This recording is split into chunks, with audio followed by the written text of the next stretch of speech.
د جمهوریت او امارت یو بل لوی توپیر دا چې دا غټ توپیر څه دی دا په دې ویډیو کې وګورئ او که مو تر اوسه زموږ یوټیوب چینل نه وي سبسکرایب کړی نو سبسکرایب یې کړئ. سرور ستانکسي په خپله فیسبوک پاڼه باندې لیکنه کړې ده. د دغې لیکنې په سر کې لیکلي دي د جمهوریت او امارت یو بل مهم توپیر هم درته وایم. جمهوریت کاملا د امریکا تر تاثیر لاندې وو یعنی غلام وو. خو د جمهوریت غلامي غیر شعوري نه وه بلکې ولسمشر وزیران یې او حتی عادي مامورین یې هم پوهېدل چې غلامان یو. همدا لامل و چې د ټولو ډیپلوماتیکو اصولو برخلاف به مو ولسمشر غني تر بګرام هم د امریکا د ولسمشر د لیدو لپاره منډې وروهلې. خو امریکا ته د غلامۍ په بدل کې ټول حکومت کاملا د امریکا په مرستو روان کړی وو.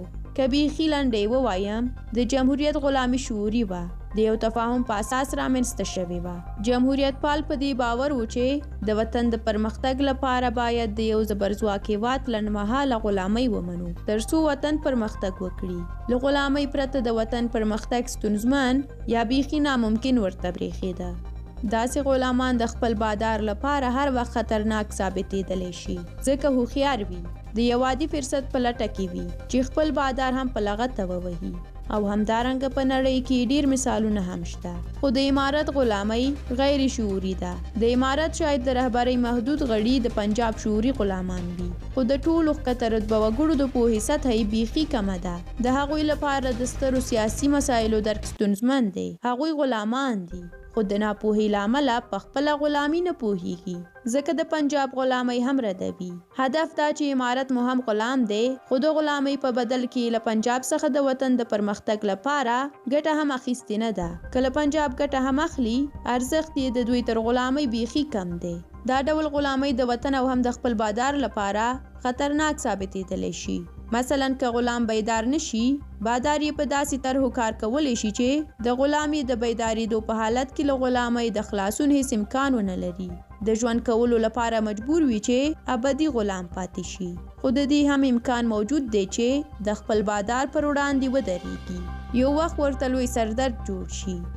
لنډ مثال زموږ ګاونډی هېواد ایران در واخلئ. اخوندان د فرانسې، بریټانیې او یوه برخه د امریکا په مرسته واک ته ورسېده. غرب فکر کوه چې اخوندان کم عقل دي.